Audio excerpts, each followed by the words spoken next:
Okay. Hello.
So these are good morning. Sir, unmute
Thank you for joining us, Dr. Pleasure to have you here.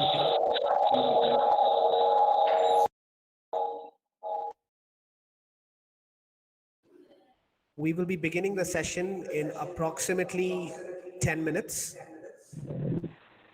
In the meanwhile, we request all participants to keep their microphones muted and their cameras off.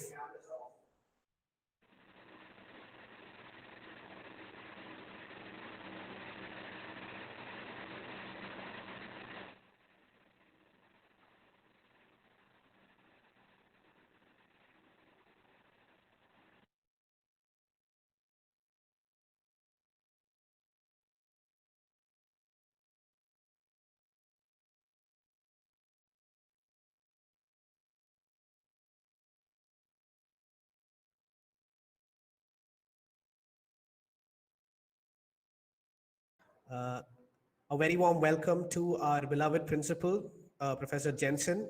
Dr. Jensen, we are happy to have you here, sir. Welcome, and we will be starting at 10:30 a.m.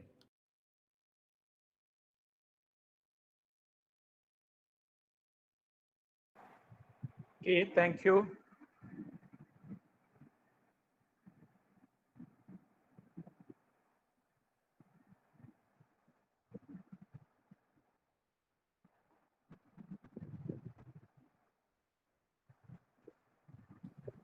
A very warm good morning to our beloved Dr. M.C. Dilip Kumar, the former Vice Chancellor of Sri Krishnacharya University. It's a pleasure to have you here, sir. We look forward to interacting with you real soon. We begin at 10:30 a.m. And a warm good morning to Dr. Karuna as well from Sahrdaya College of Advanced Studies.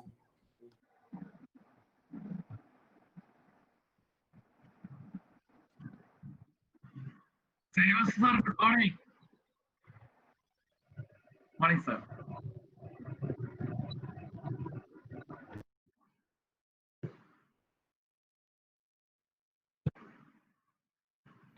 Welcome to Dr. Sudhir. It's a pleasure to have you here, sir. We begin our session in approximately 7 minutes at 10:30 a.m. in the morning.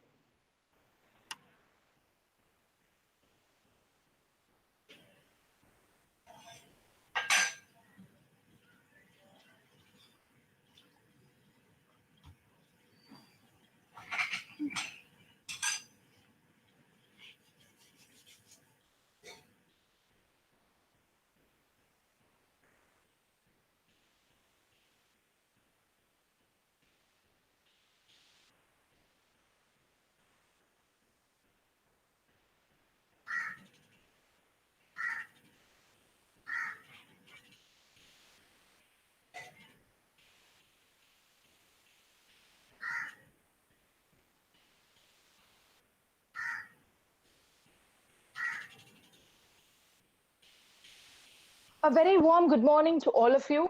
Myself, Veena, from third year BBA, proudly begins the program with a short introduction. Our institution, Sahrdaya College of Advanced Studies, is a prestigious undertaking of Irinalakuda Diocese Educational Trust, affiliated to Calicut University, which functions with the blessings of the respected chairman, Bishop Mar Pauli Kanu Kadan. Our department, the most vibrant among the all, the Department of Management Studies, is immensely honored to conduct an online panel discussion on National Education Policy 2020 with the eminent personalities as the core of this discussion.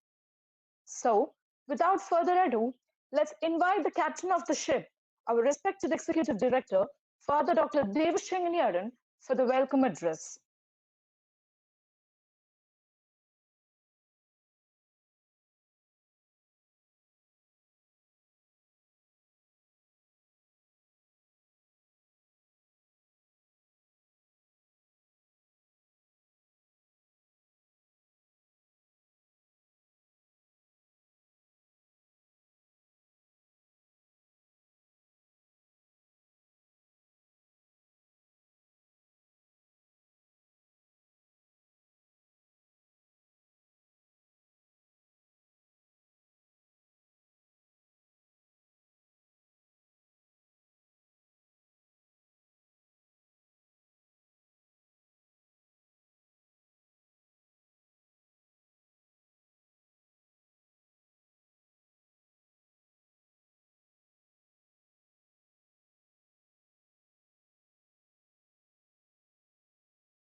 academic veteran with an experience in multilateral diplomacy and has represented India at a number of international conferences organized by the United Nations, the Commonwealth, and the Non-Aligned Movement. And he was a vice chairman and executive head of the Kerala State Higher Education Council with the rank of vice chancellor. He is presently the chairman of the Academic Council and director of NSS Civil Service Academy and the Director General Kerala International Center. And the second person we have today, Dr. M.C. Dilip Kumar. Dr. M.C. Dilip Kumar was the former Vice Chancellor of Sri Sahrdaya University of Sanskrit Kaladi, Kerala, and Kerala Kalamandalam deemed to be university. More than 34 years long meritorious career in the field of education has earned him a special place in the academic sector. Presently, he is a member of NAC peer team UGC and acting as chairman in inspection teacher. Above all, the contribution given to the activities of National Service Scheme is commendable, and he was honored by the government of Kerala as the best program officer along with the different educational awards in national and international level. And the third person today we have in our panel discussion is Dr. M.A. Sudhir. He is a professor emeritus, former Dean School of Education, Gandhigram, a specialist in higher education reforms, rural development research, and environmental education. He is a member of the national organizations such as National Council of Educational Research and Training, Indian Academy of Social Sciences, Sarva Shiksha Abhiyan Kerala, Indian Association of Teacher Educators, and has served as a member of the academic bodies of different universities and institutes. Finally, we thank all of you to be here. Let us have a creative and energetic discussion with these scholars and other eminent educators in the field of higher education on the forthcoming and impending plan of this NEP 2020. Thanks to all of you. I express my appreciation and generosity to these eminent speakers and participants, especially the Department of Management Studies for conducting this relevant panel discussion on NEP. Thanking you. Thank you very much.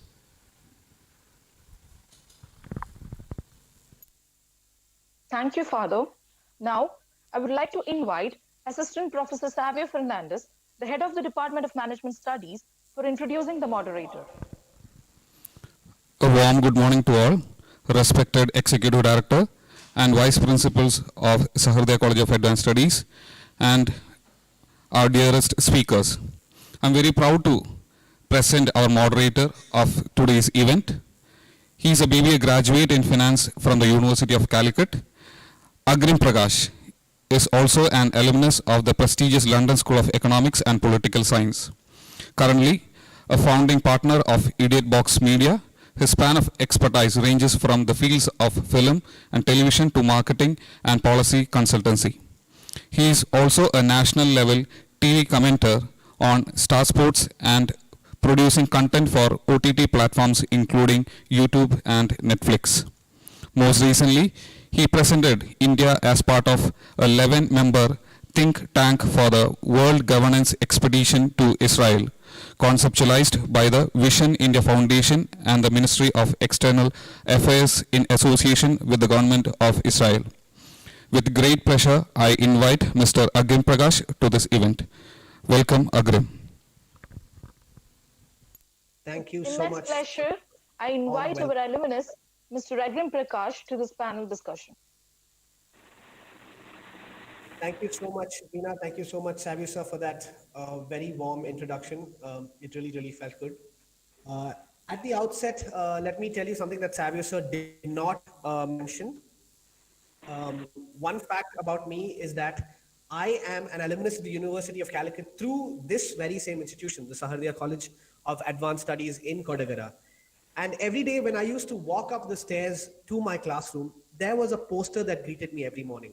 It was a quote by renowned psychologist B.F. Skinner, who very famously said, education is what remains after whatever has been learned has been forgotten.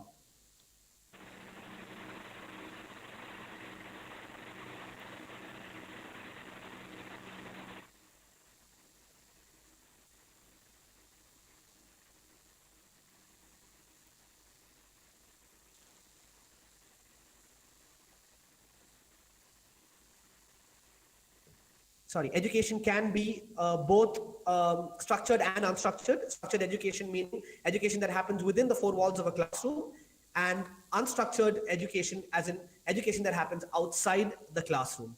I believe with the new national education policy framework, we have clearly taken steps towards bettering structured education. With that, I would like to introduce the very first speaker of the day. He is none other than Ambassador T.P. Srinivasan. Ambassador T.P. Srinivasan is what you would call a global citizen, a veteran of the 1967 batch of the prestigious Indian Foreign Services. He has traveled from Tokyo to Moscow all across the globe and is a was a permanent representative of India at the United Nations. My introduction to Ambassador T.P. Srinivasan came through his wonderful book called Mattering to India, where he followed the nuances of the 2009 campaign of Dr. Shashi Tharoor in his endeavor to win a Lok Sabha seat at Thiruvananthapuram. In terms of education, is a veteran of the mother of all examinations, the UPSC, where 8 lakh candidates appeared for the exam in 2019 alone, and only 800 passed, which means it has a passing rate of 0.1%. He is also a big member of the Council for Higher Education in the state of Kerala, and I don't think of a better person who can start off this discussion on the national education policy. So without further ado, it is my privilege to welcome to this discussion Ambassador T.P. Srinivasan. Sir, the stage is all yours. Thank you. Thank you very much indeed for that very generous introduction. Distinguished principal, faculty of the college, and participants. Of course, not to forget Vice Chancellor Dilip Kumar, who has worked with me very closely during my education incarnation. Well, the principal has given us a broad picture of the 2020 NEP. He has mentioned many of the factors which now we can leave out, and we can go straight into an analysis of what exactly it seeks to do and what can be done. The Prime Minister himself spoke very recently twice, 2 conclaves, one on higher education and the other on school education. So since he is the main motivator and the inspirer of the policy, I think it is worthwhile thinking about what he aims to do in this particular exercise. What he said was that the idea was to make Indian education modern for the 21st century, and also to make India a hub of knowledge, research, and innovation. And the idea is to get the students to learn what they want to learn.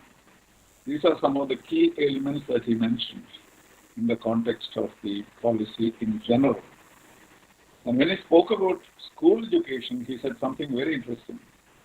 He said today, the mark sheet is the problem. It is a problem for the child, it's a crisis for the parents. He said his idea is to liberate students from the dictates of the mark sheet. In other words, make education independent of all kinds of constraints and restraints put on it over several years in India. So at the same time, he has also emphasized the social aspects of education. It is not only employability, accessibility, and scientific temper and various other things, but also the fact that, like Swami Vivekananda said, that the education must be to develop the personalities of people. So we know exactly what the government tries to do. It is true that in the last 28 years, the education policy has not been revised. But that doesn't mean that education policy in India has remained static. there have been several improvements, there have been several changes, because we are very thoughtful and intelligent people running our education system. And so gradually and slowly we have moved quite a bit from the 1992 revised education policy. But what this report or this policy aims to do is to bring them all together and make fundamental changes to meet two requirements. One is an education which is suitable for the 21st century. And the second is to get the benefits of what we call demographic dividend. I don't need to explain to this audience what it is. That is, India being one of the youngest countries in the world, and the benefit it has for handling the intellectual work of the whole world. So to be able to make use of the demographic dividend and also to meet the challenges of the 21st century, what we need is to completely change the education system. We have been tinkering with it here and there, making sure that the ship doesn't sink. But now what we are doing is to build a new ship altogether, maybe the components of the past. But it is an altogether new system, a new concept of what education should be. And in my view, what I have seen in the overall thrust of this report is to liberate education from the shackles of the past. Prime Minister Narendra Modi often speaks about overcoming the hesitations of history. He has tried that in foreign policy, he has tried in internal policy, and is exactly what he is trying to do in education policy also. To liberate it from all kinds of problems that are tying them down. And some of the problems that they address in the report are employability is one, stressful examination, another one, insularity of education, lack of practical knowledge, excessive regulation, language policy, opportunities for dropouts, internal assessment, improving credits, the role of private sector and funding. These were identified as the main problem that are facing the education system. And what you find in the 64 pages is an effort to address these very problems. And the idea is to make it as liberal as possible, make it as unrestrained as possible, make it as less regulatory as possible, and therefore allow the system to expand and grow according to the needs of the 21st century. And here you can see, if you look at the other countries of the world, you will find that in the last 10 years, education system has changed more than it had in the last 100 years. Many of the practices, many of the systems, many of the ways in which children are taught, tested, and selected, all these have undergone a major change. And what motivated the change was not only the employability angle, but also the expansion of technology. So the use of technology has become so prevalent, so significant, that they are able to capture the essence of modern technology at the university level itself. And that is why one of the most important, significant elements of this policy is the multi-disciplined education that is thinking of. They are removing the silos between science and arts, and technology and engineering and medicine, and to make that open for everybody in order to have a comprehensive education rather than what you think are specialized education. Of course, this does not mean there will be no specialized education. When it is a multidisciplinary institution, every education institution is a multidisciplinary institution. The advantage is even when you are in your own department, in your own area, you are continuously interacting with the other areas of education. One of the problems that IITs, which are respected all over the world, was that they were very restrictive to engineering or management, nothing beyond that. But IITs already started changing. Now we have humanities in IITs, etc. So that growth is already, even the best institutions in the world, or in India now, are trying to make it multidisciplinary. So a liberal, multidisciplinary, choice-based, student-based, teacher-based system is what they are trying to do. Vice Chancellor Dilip Kumar will understand why I am so enthusiastic about this policy. Because in it there are many of the things that we did and I did together between 2011 and 2016. Kerala State Higher Education Council had made a roadmap of what the education system in Kerala should be, even though we are not the final arbiters of that. But we gave some ideas. First on infrastructure, second on teachers training, third on use of technology, fourth on autonomy, fifth on research, and sixth on internationalization. If we were able to move in that direction, say, so many years ago, 2012, now 8 years have passed, we would have reached a stage of anticipating present-day policy that the government has adopted. So many of the ideas that we floated in the Kerala State Higher Education Council find a way into this report, not because they took it from us. It is because of parallel thinking. Private universities, for example, very great emphasis given. Foreign universities, for example, great emphasis given. These are the kind of things we wanted to do. Of course, we formulated all the ideas, presented to the government, but unfortunately, except for the 20 autonomous colleges that we were able to create, nothing much was done. But the message was given to the people that you need change. And many did not accept that because it's understandable. An institution which is aging and which is more or less functioning, then why change anything in the kind of mode? Even innovation, they say you cannot innovate in an established enterprise. You have to be very careful because it will be very big, very expensive, very risky. So all these arguments were made. And finally, of course, they remain on paper. So why I'm saying is this, because whichever way you want to think about future of education, it will have to be the only way of reducing restrictions and liberating education as a whole.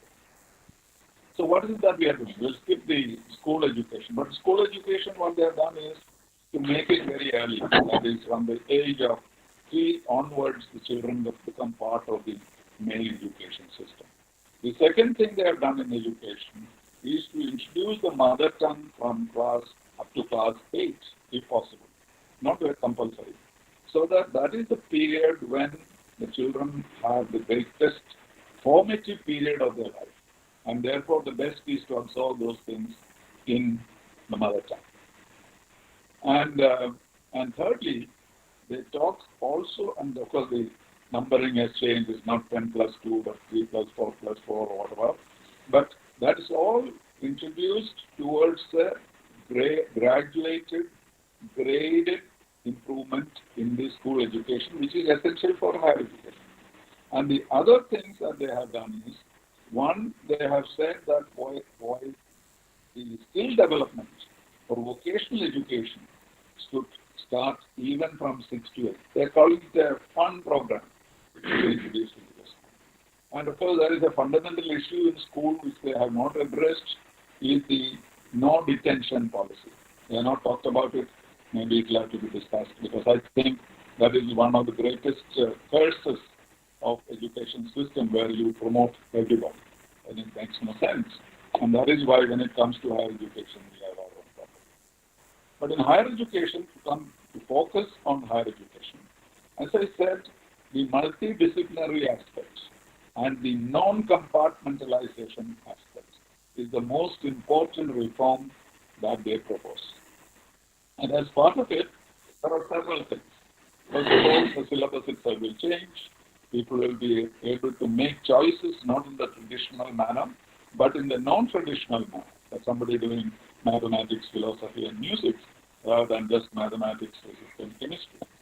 So the overall development of the student, of the citizen of the future, all these are very relevant. While you're specializing on something, you also have other advantages. And the other very, very important change that they have brought about is the exit points. Because in the past, what was happening was a decision that you take at the age of 15 to join a particular course in the university. You are stuck with it. You don't know what to do with it. 1 year later, you find that this is the wrong place you have come to. What do? You just suffer it, that's all.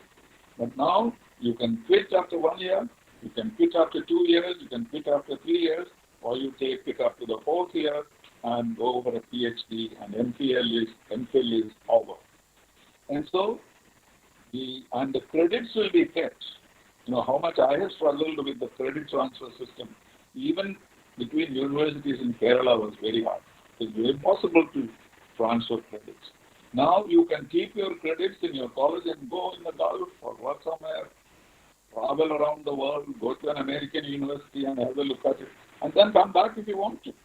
And then you will have a certificate at the end of first year, you will have a diploma at the end of second year, you have a degree at the end of the 3 years, and the 4th year you go for a PhD. And this is a remarkable thing because, of course, dropouts are done very well in many countries, that is true, but that should not be the pattern. We should be able to carry them together in this adventure of making education important. And of course, the affiliation system. This is something which is totally outdated. It's a dinosaurus because there is no other country in the world where you have the affiliation system of one university looking after several colleges. In fact, the whole idea of autonomous colleges were introduced so that in the next 10 or 15 years, all these autonomous colleges would become full universities. And they will have the ability to not only choose what they want to teach, but also a way to give their degrees without going to the help or the support of any of the universities. So what you see here is a matter of choice, a matter of the suitability, the finding, and then the other interesting thing is the linkages between universities and industry. We had a whole report on that, and we had suggested that the industries must tell the universities what kind of scholars or what kind of graduates you want, and you put their money where your mouths are, and give them their money to the university, and they will bring up the kind of graduates you want. Instead of today, the industry is coming into the campuses and picking up the best students and saying, we are doing a great favor. What favor are they doing? They are not spending any money on them. And then they say they are unemployable. So if that has to change, there must be linkages. And why foreign universities? This is something I had never said foreign universities should come here. What I was saying was that we cooperate with the foreign universities because decision on foreign university is not mine. It should be the Parliament of India. And the Parliament of India had this bill for several years and nothing has happened. And here there is a specific recommendation that universities in the first 100, the best universities in the world, will be allowed to come and open campuses. And mind you, without profit motive. People think they will not come. I believe they will come because India is a vast laboratory of experiences, diversity, human qualities, intelligence, pedigree, everything in India, good or bad. So any university in the world worth its name will want to come and gain this experience rather than make profits. And therefore, it would be the advantage of foreign universities coming here is that we are not reinventing the wheel. We are accepting the best practices in the world as acceptable to us. And so if you have a foreign university observed next door to you, you might be able to pick up the best practices even better. And secondly, it will provide a competition to our universities. Our universities will find it to function if nobody comes to them, because their price won't be higher. They will have the same social guarantees that Indian universities has. So why should anybody go there? And then you have to improve. You have to be better than them. And that will be a major improvement. So these are the kind of things that the education policy proposes. And so far, I have seen that this is a general acceptance of it in most states. But of course, one state which is objecting to everything in the policy is our own state. Because the comments that I have seen from the current Vice Chairman of the Higher Education Council, from the Education Minister, I find that they find it unacceptable because of what they call the commercialization, the industrialization, etc. of education. So you mean to say that there is no commercialization of education today? You mean to say that private enterprises are not operating in the education system? So I do not understand. And also they question the whole idea of education being a commodity for exchange and trade. The WTO has accepted. We have gone and signed it. So in other words, education can be it's a knowledge fund which can be exchanged, which can be traded if necessary. I see no problem in that. As long as you keep your social aspects, which is very much emphasized in the report. So other than that, I have not found much criticism. Of course, the traditional way of saying saffronization, etc., the Sanskrit is being taught. So Mr. Dilip Kumar should know that there is no saffronization in Sanskrit education. And also the thinking that the whole thing will be controlled by one agency headed by the Prime Minister, which means he will change everything to Hindutva or whatever.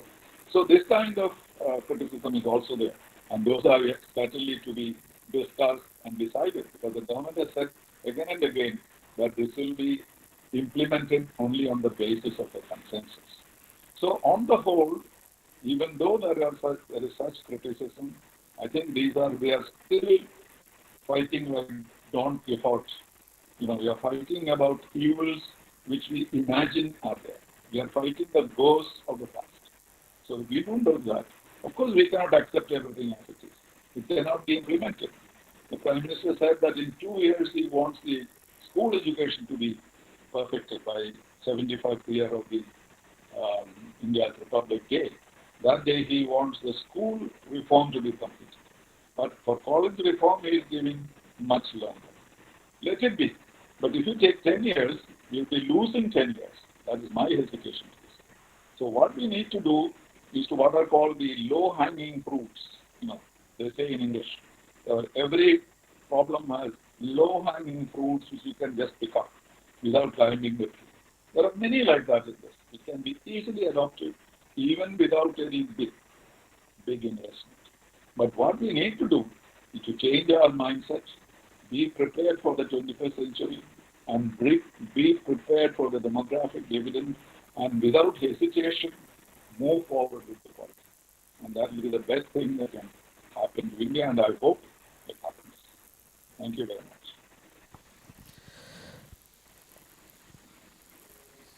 Thank you so much for that very insightful talk, Ambassador Srinivasan. We will get back to you with a couple of questions at the end of the session, so please do hang around. We hope you will stick around to listen to the other speakers and provide your valuable insights at the end of this discussion. That being said, it gives me much pride and privilege to introduce our next speaker, Dr. M.C. Dilip Kumar, who was the former Vice Chancellor of Sri Krishnacharya University of Sanskrit in Kaladi. Now, Dr. Dilip Kumar might not remember this, but I've had the fortune of actually witnessing him speak at this very same institution a couple of years ago, maybe 4 years ago. And it was very interesting to see how a language like Sanskrit, which in many ways may be considered, for lack of a better word, a dead language, comparable to Latin, is so relevant, so important, yet so understated. And through his very insightful talk, it was very interesting to see all the information that he had to provide. And I'm sure that he will have more insights to provide on this new national education policy, which does have focus on linguistics. So without further ado, Dr. Dilip Kumar, the dais is all yours. We're looking forward to a very interesting session from you.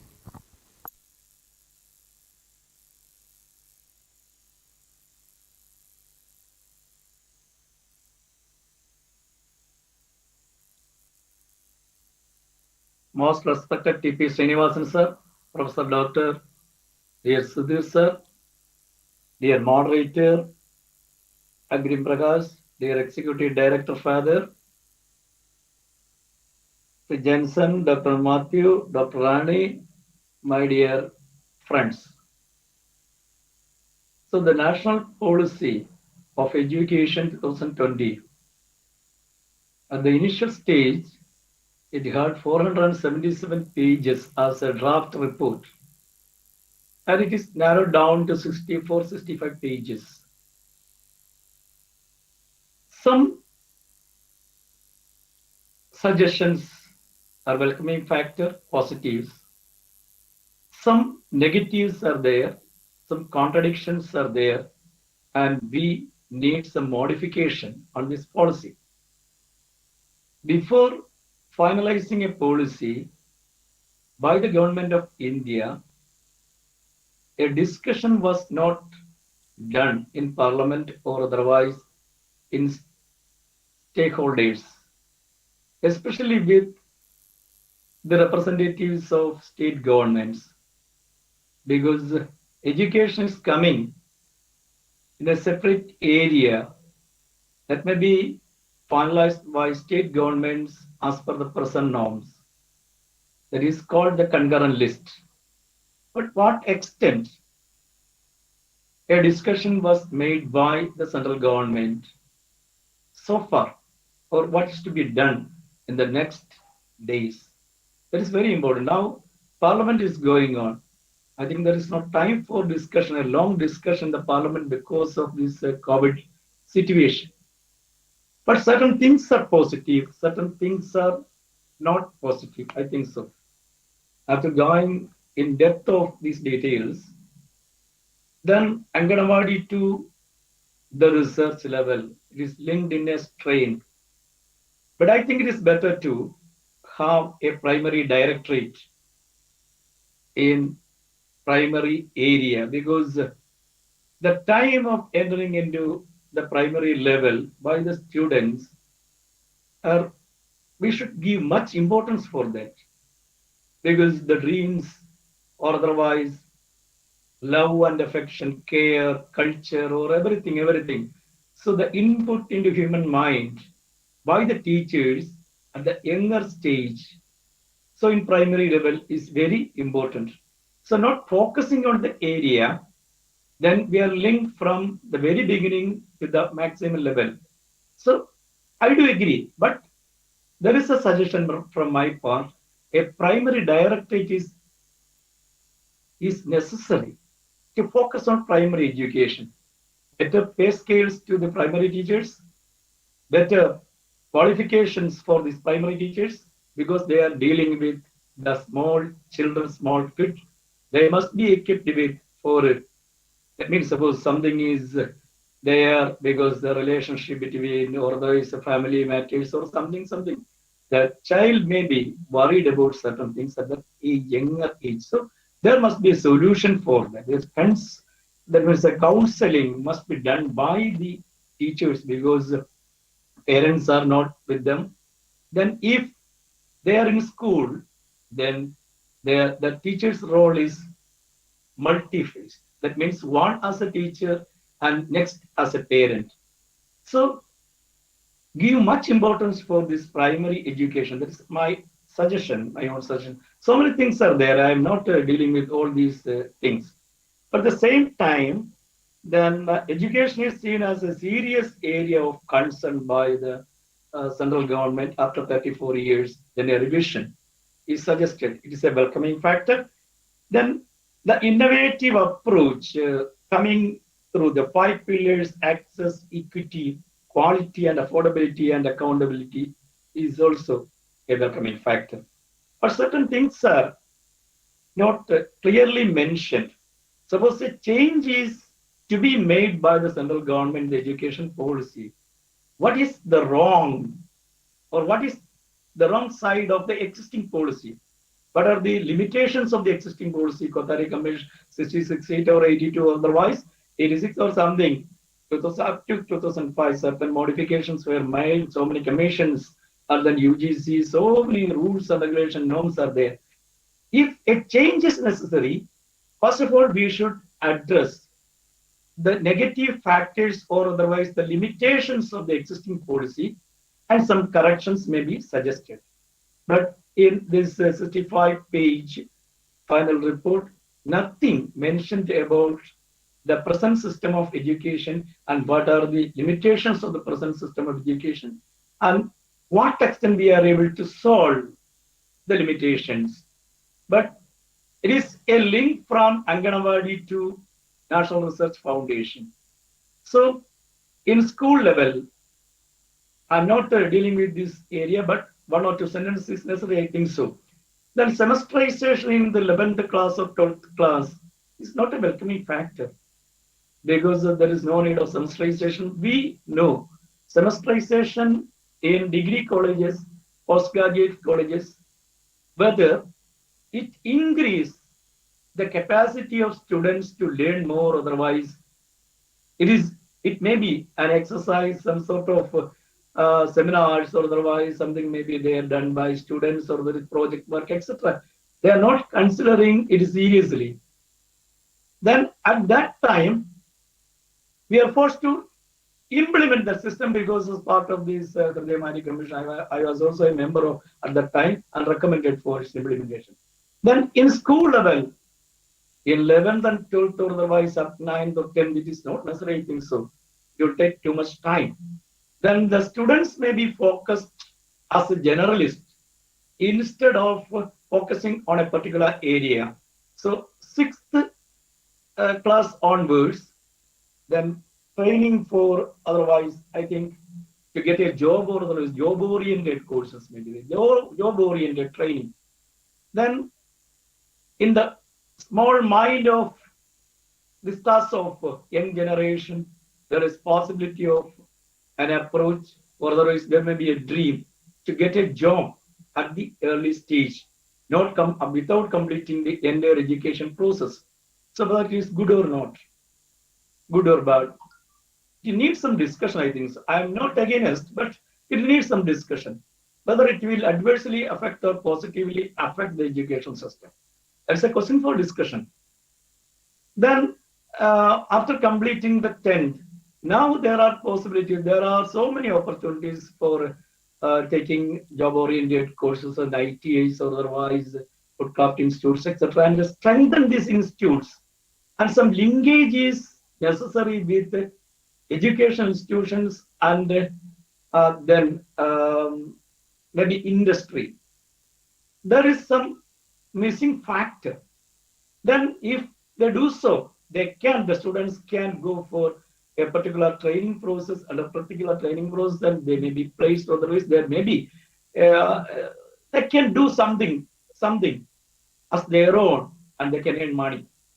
Then after 12th, there is also possibility, then vocational higher secondary.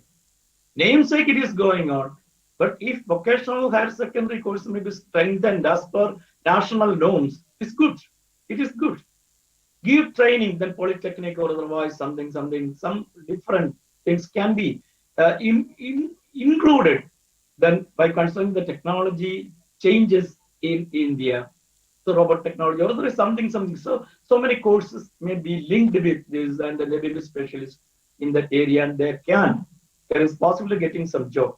But we are focusing from the 6th standard to this area, job oriented. Then after getting admission first year degree class, after completing first year degree, then a job oriented certificate. What type of job oriented certificate? There is a degree, job oriented degree. Then what is the structure that's to be considered? What is the curriculum that is to be framed for focusing on job oriented, whether to complete a degree in different area, then history or otherwise, then literature or something, whatever it may be. Then along with this, job oriented. So job oriented certificate. So after completing the second year, then a diploma, and third year a degree, and the fourth year research oriented degree. Then maybe focused on research. Then T.B. Srinivasan sir already said this is a welcoming factor. I'm not against, but what extent it can be fruitful when it is to be when it is implemented. That is the question of the hour. Then after completing third year, then a degree may be issued by the university. Then suppose leaving the college or school or like that after 3-year degree, then he or she wish to join again. Then in which class she or he can join, whether in fourth or otherwise. Suppose a PG degree is necessary, then after completing third year, then they are eligible for PG. But at the same time, then after the fourth year, then PG may be linked. So the 2-year existing PG degree courses should be continued.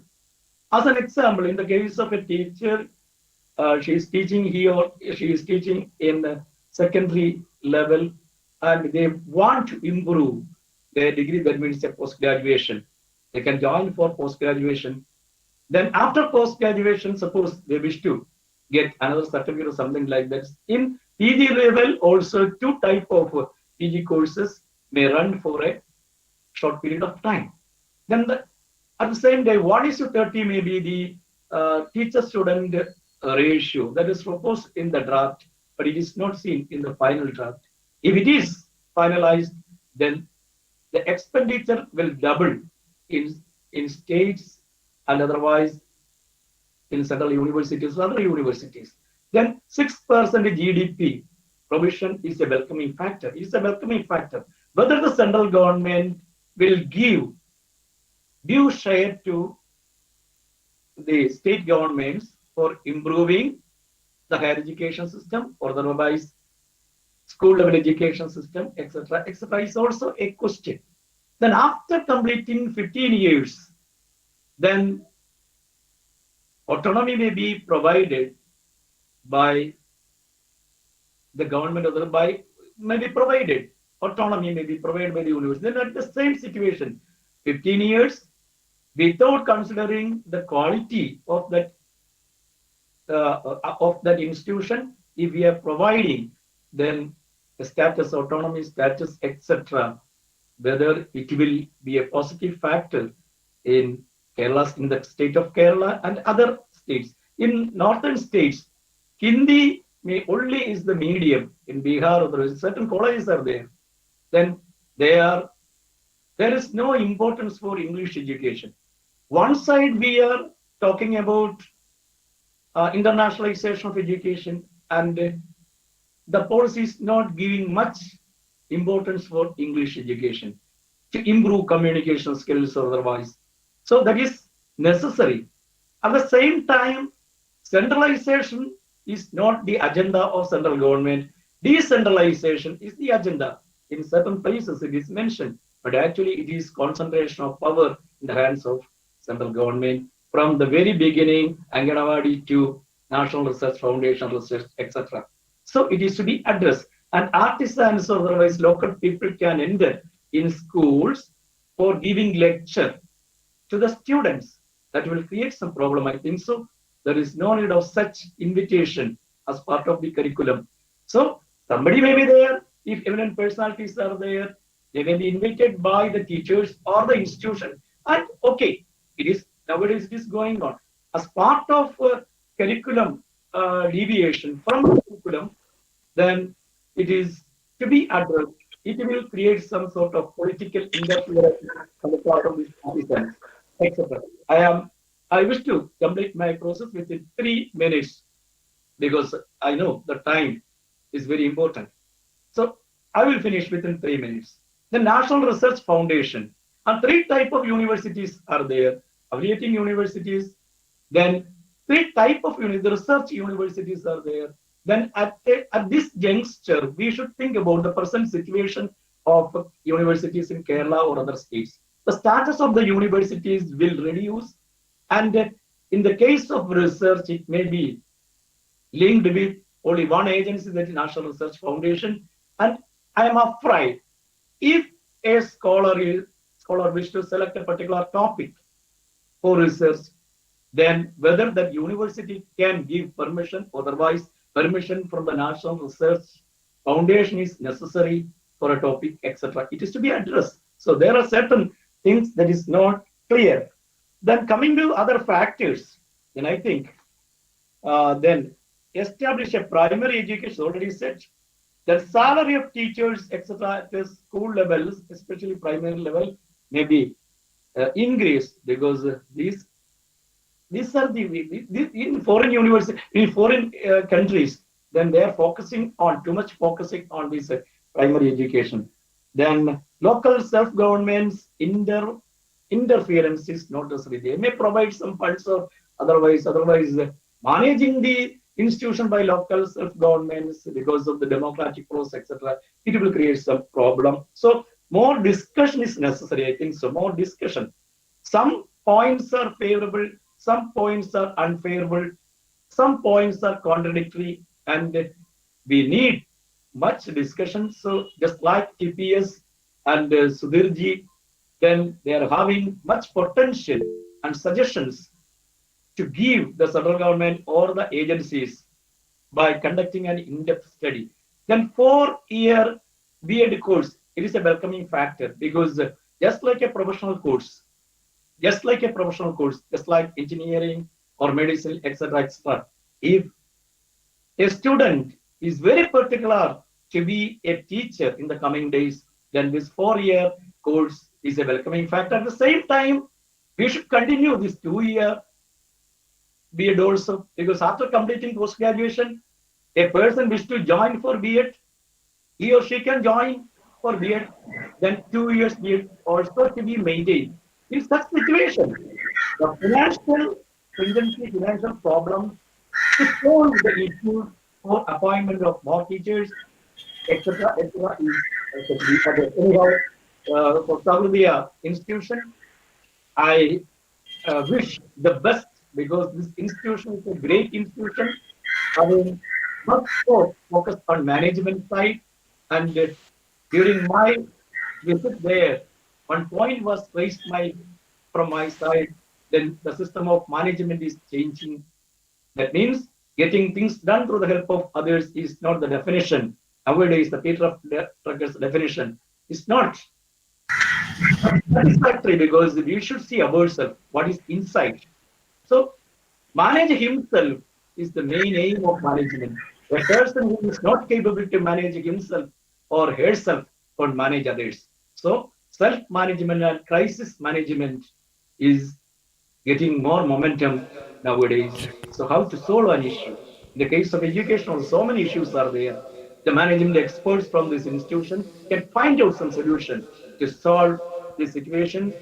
It is a welcoming factor. Anyhow, I wish to submit one statement. Some points are good, some points are negative. Some points are to be addressed at a detailed discussion with the stakeholders, state governments is necessary, because our culture, the diversity, etc., the education institutions run by these Christian management or otherwise, then it is to be addressed. It is to be addressed. So education is run by minority. There is nothing about this, or no word regarding these institutions or etc. And mere completion of 15 years will give an autonomy is not a good factor. And in school level also, schools may be also graded. There is no need of grading of schools, because poor the conditions may be very poor in certain schools. Conditions may be very favorable in some other schools, maybe moderate in certain schools. Then in private or otherwise government schools, if it is rated, there may be some sort of difference of opinion, because low level schools, medium level schools, and higher level schools, etc. So it is not necessary, I think so. Then from college onwards, then we can assess. just like NAC accreditation, etc. And for getting promotion to teachers, then an evaluation process is suggested.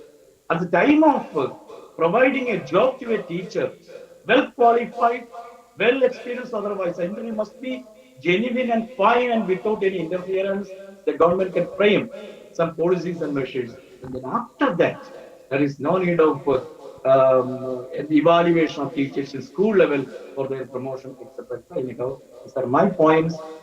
I wish to place my gratitude to my dearest Guru, E.P. Srinivasan, because he is there.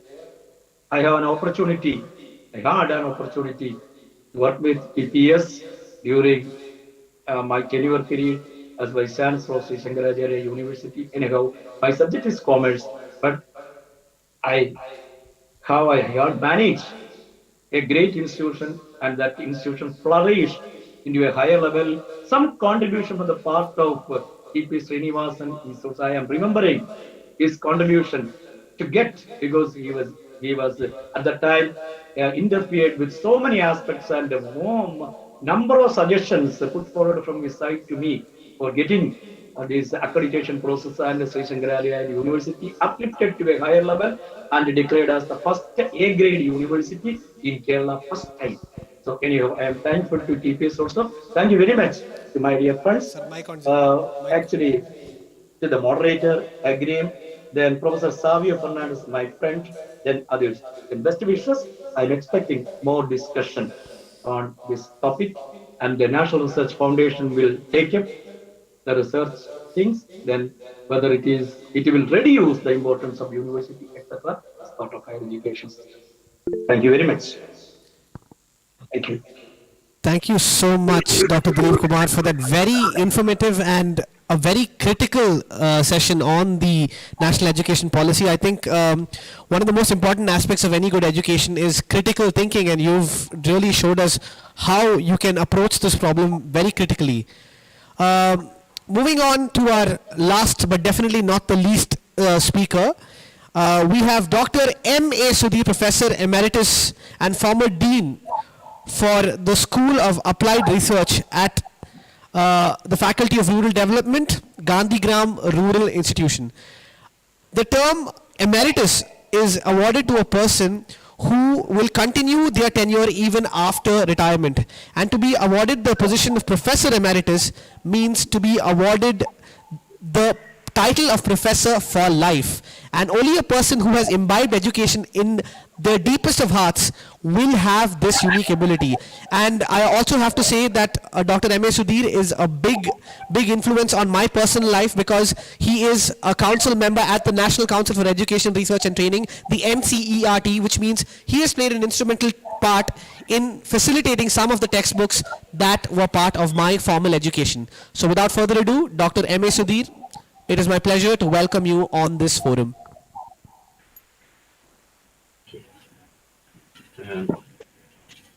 Thank you, Agreed Prakash, for introducing me. A very good morning and greetings from Gandhigram. It is indeed a pleasure for me to join this NEP National Education Policy webinar organized by the Sahrdaya College of Advanced Studies, Kodagara, Tricur, in my own place. Respected Principal Dr. Jensen, Executive Director, Father Dr. David, distinguished panelist speakers, Sri T.P. Srinivasan Sir and Dr. M.C. Dilip. The esteemed faculty members, Savio Fernandez, and other members in management and other streams of the college, my dear students, research scholars, and all other participants. I'm extremely happy to discuss with you on the reform suggested by National Policy of Education 2020 regarding school and teacher education. The National Education Policy, as we know, it's a landmark in the history of Indian education, no doubt about it. Introduced after a span of 34 years that we had the previous policy in 1986 The vision is to make India's education system world class within the next 2 decades. That is the target is 2040. And the policy envisages India to become a global knowledge superpower. No doubt, the policy is unlike the last policy.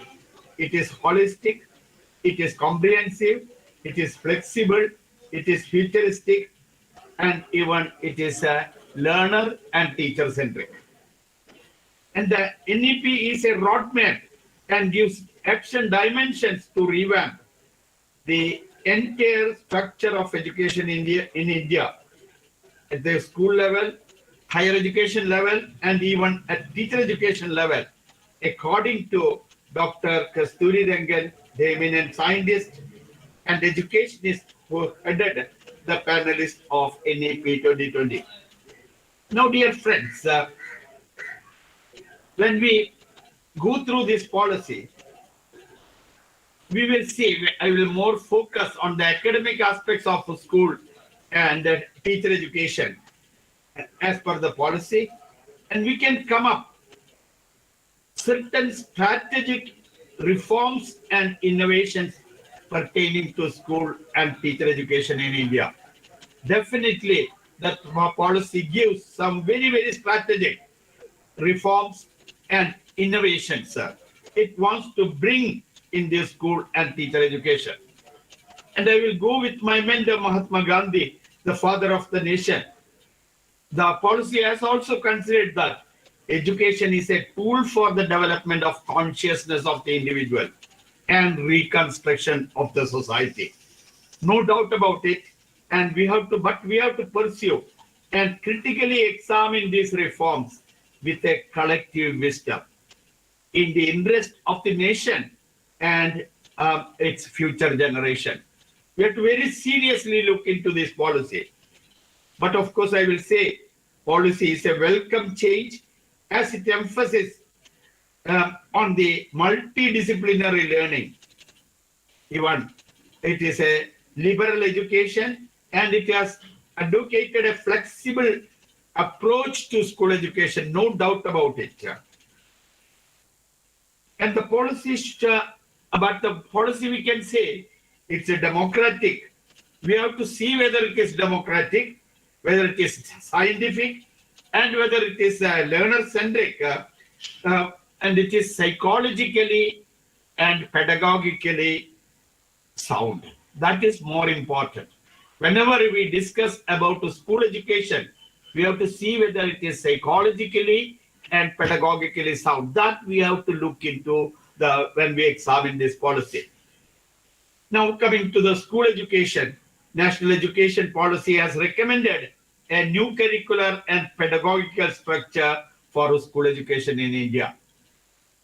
And they have recommended reconstruction and restructuring of the school education into 15 years. We have to restructure into the school education into 15 years rather than these 12 years. And the schooling, according to the policy, the schooling for a child in India begins at 3 years of age and goes till 18 years. And they have followed a structure 5 plus 3 plus 3 plus 4 structure. And this 5 plus 3 plus 3 plus 4 structure, it's a graded improvement in the schooling of a child. The first stage is the foundation stage. It covers 3 to 8 years and take the student from the pre-primary to grades 1 and 2. The second stage is the preparatory stage, 8 years to 11 years, having the grades 3 to 5. And the next one, the third stage is the middle schooling stage, 11 to 14 years with the grades 6 and 8.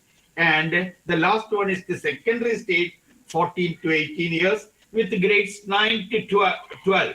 But there is a break between 9 and 10 and then 10 and 12. A student can opt out at the 10th grade and he can rejoin in the 11th grade within a reasonable period of time. These are the salient recommendation of the school education. But if we pursue deeply into these 4 stages, because as it is going to affect the younger generation and our learners and our own children, so we have to see that the foundation stage is very crucial. And it is a sensory motor and kinesthetic learning or cognition stage. And the children should be, if we attempt it as a formal schooling stage, then we are at a fault. So, but the, like rote learning, textbook-based teaching, that should be avoided at any cost. And the children should be dealt with playway or group activities and practical exposure to life with joyful learning and creative imagination of mind. If we are failing at this stage, I will not recommend that this is, it is better that we will give the chance for the children to not to be structured between 3 to 5 years. But if we can think about this, as they are mentioning, that early child, that is ECCE, that is early childhood care and education, if they can bring it, that, even I will say a pedagogy, not a pedagogy that should be attempted at this level of education. And as Srinivasan sir has rightly mentioned, that liberation of the mind and learning within that faculties of the children should be given utmost attention at this stage. Coming to the second, that is preliminary and middle stages, we will discuss it together. It is our primary and upper primary school system as we are following now, that this is a pre-operational stage of cognition, or mostly it is the pre-adolescent and early adolescent stage, and they are recommending experiential learning. Experiential learning means learning from experiences, observations, and reflections of the children. So such type of activities should be brought into our schools. Activity methods, I will say hands-on training, and even there should be a scope for the children to study the holistic nature of the curriculum. That is not subject-wise. It should be like environmental sciences or social sciences, languages. These all were brought into as a group curriculum of subjects in the schools. And practice-oriented pedagogies and constructivist mode of education should be given, especially at the preliminary stage. We have to think that our students will get the basic skills at this point of time. This is what our father of the nation, Gandhiji, also envisaged in his in the ninth talim or basic education. So that if the policy goes well, so by the fifth grade, the students will have that basic knowledge and skills, and they can promote learning within themselves. Now, coming to the secondary stage, we can say that, in the middle school stage, the policy has also prescribed there should be vocational education. And it should be a skill-based education. Promotion of skills is very, very important. The reasoning skills, investigative skills, soft skills, and life skills. These should be the skill development, and the vocational education should go together. And unless we have good vocational education teachers trained for this stage, I think this will not give any impact, and it may become a deficiency in our education system.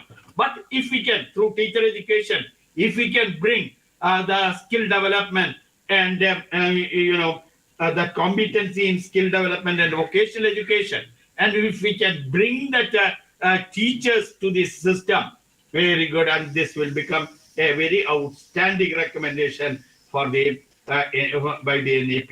Coming to the secondary stage, the NEP is making it is an abstract thinking stage in the life of a student, and they are prescribing the grades 9 and 10 and 11 and 12 with an exit if they want from 10 and return to 11 classes. Here they are emphasizing subject oriented pedagogical studies. Deeper knowledge is needed, but greater depth in teaching is it has been pointed out by the members of this panel. And the policy emphasis on multidisciplinary form of education, or even I will say the multidisciplinary learning, and which enables the development of critical thinking, creative thinking, and problem solving abilities apart from their content studies. Or even they say we can bring down the content aspects in curriculum, but we should promote these critical, creative, and problem solving abilities. Fine. And greater attention should be given to life aspiration of the children, because it should be flexible at this stage, and in the choice of subjects. And a student, we should not come up with a very rigid that they should study only science or mathematics like that. Even Kasturi Rangan mentioned the other day, let them have a combination like mathematics, music, or modeling, or even chemistry. We can have computer sciences and creative arts. Such type of I will say multidisciplinary type of education, and it is flexible with the children's talent. That if we can provide that, it is well and good. But we have to think that the children now, they are multitasking, and they are multi-talented, and also they are having multiple intelligence also. They are not to be treated as for within one stream and all. So this opening up this avenue is most welcome. Of course, it is mentioned that we should have more discussion and analytical methods of teaching at this point of time, and the experiential learning should continue, but we should bring more to the experimental and problem solving method at class 9, class 10, and even it should continue with class 11 and class 12. So the whole thing, the whole exercise or the teaching learning process should lead them into a multidisciplinary learning and holistic development of the child or the student. That is more important. We have to see that there is a holistic and harmonious development of the personality among our students. So from that point of view, I think this restructuring we can look into, but if we can strengthen it through some of the, if we can give some suggestion, that will be well and good. Now, coming to some of the other radical or some of the other, I will say, vital suggestions regarding the school education, because whether we have to appreciate it or whether we have to, modify it, we can think about it. First one is mother tongue, that is medium of instruction up to class 5 or grade 5.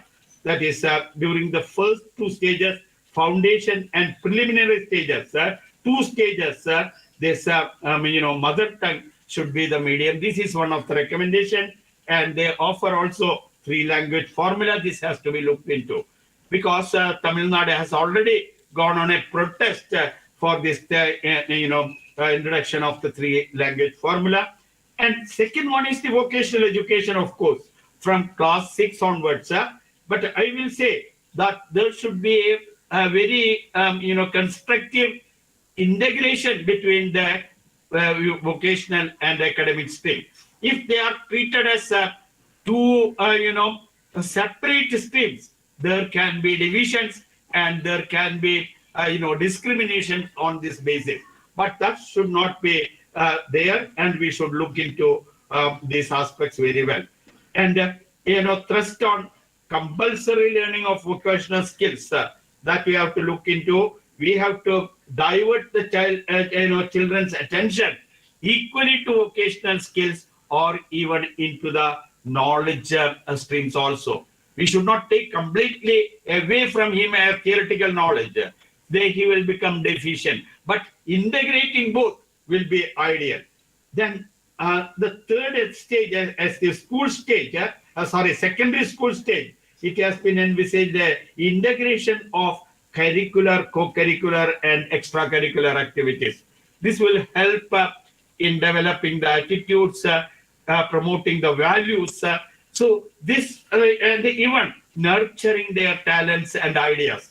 So that's good. This we can bring it easily if our schools and the teachers, if they are given good training, we can bring up this integration of curricular, co-curricular, and extracurricular activities.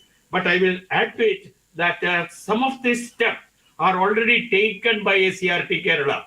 They have promoted this type of integration of curricular and extracurricular and curricular, co-curricular activities, especially at the primary and upper primary level. Now, coming to the assessment, this we have to look into very, very carefully because this is a radical change. We are bringing it, it is not our whole promotion scheme now. They are very particular in having the assessment at class 3. That is grade 3, that is grade 5, that is class 5, class 8.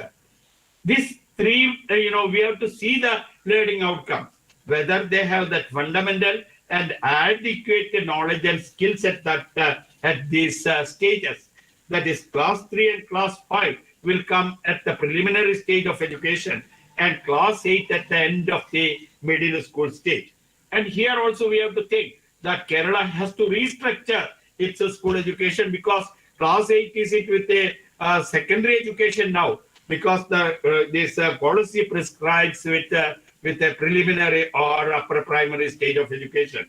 And the secondary stage will go only from 9 to 12. And there are two board examinations at class 10 and class 12. This also is a very crucial stage, but of course, our children are prompt, they are doing or taking that class 10 and class 12, examinations very well. But there is serious objection to national syllabus, that is framing of a national syllabus up to class 5, a uniform national syllabus, because we are a federal state, and as Dilip sir has told, it is education is in the concurrent list.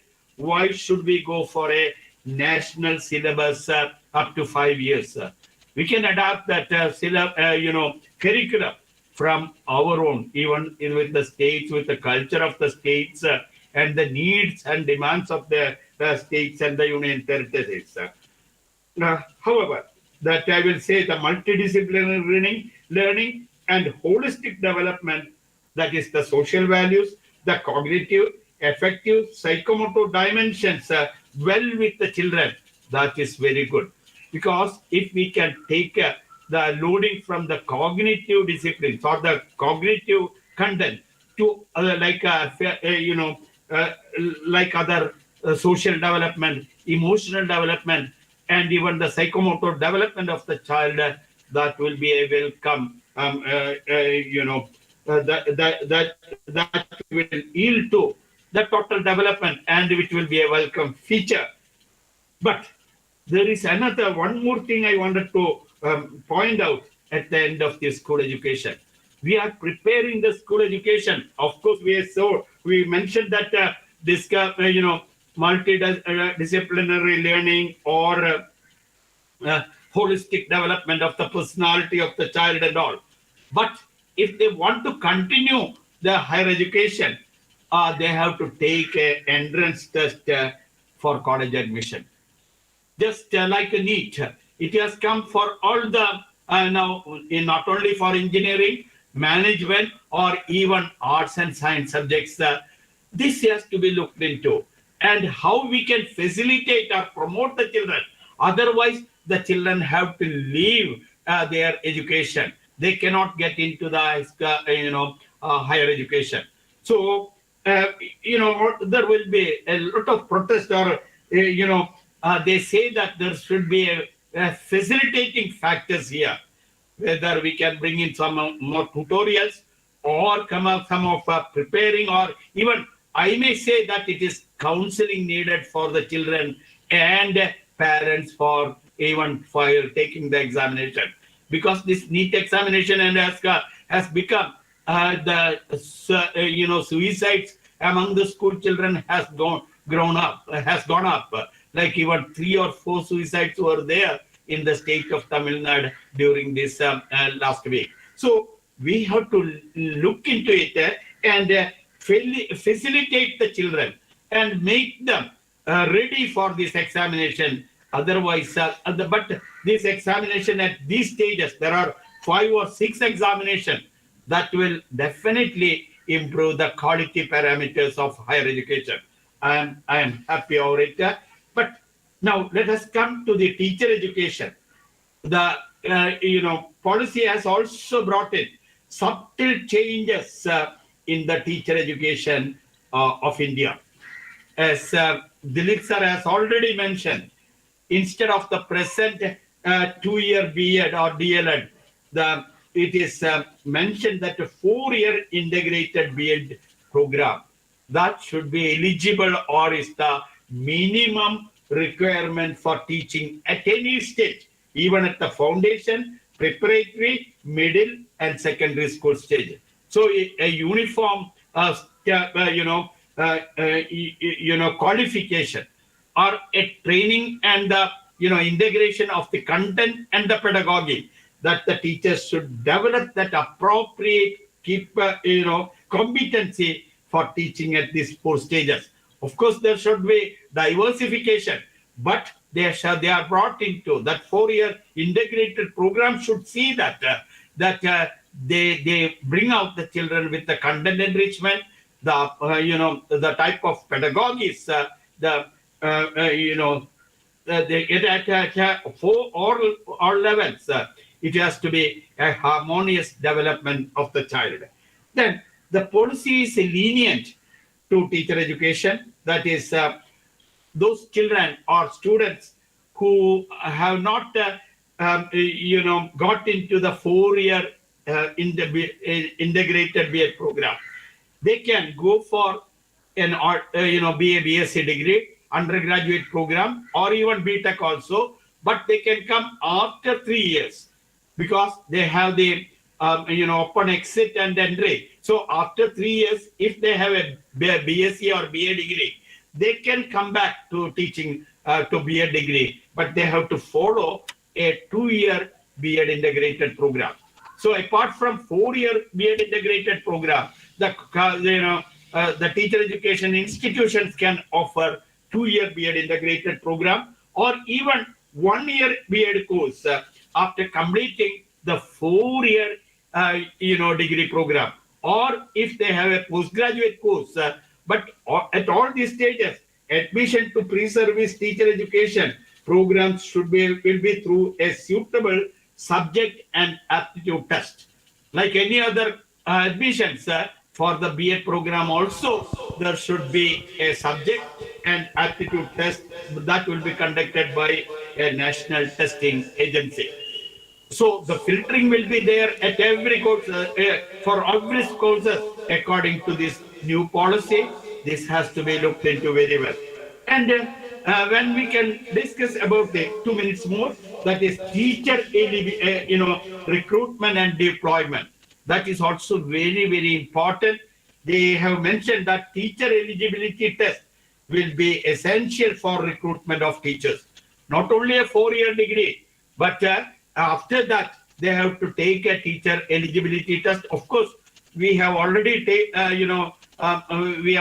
introduced this test, but they say that it will be a mandate for teachers at every level, pre-primary to secondary level. all the teachers should take this teacher eligibility test. Apart from that, for subject teachers, national aptitude test. Either they can take the test or national aptitude test, and along with that, a classroom demonstration will be necessary for appointment, even at the government or even in the private institutions or private schools. This has been pointed out. But I will say that, if the teachers are graded like this, and if they have a uniform pattern, why don't we recommend a uniform salary or uniform service patterns to teachers to all levels, from pre-primary even to postgraduate level? We can have, but we can have graded, graded assessment and give this, ingredients or incentive to teachers at every level. Sir has also mentioned the need for increasing the salary of the teachers. I will say a uniform salary pattern to all teachers in India. And it is a mention that large number of merit-based scholarships will be instituted for students undergoing 4-year, 2-year, 2-year, or 1-year BA degree programs. And preferential employment will be given to the students in that area, especially in rural and remote areas. The students who are taking this B.Ed program, and if they pass, if they get qualified, they will get an appointment in their own area. Finally, they say that ensure continuity of the teaching and role modeling for the children.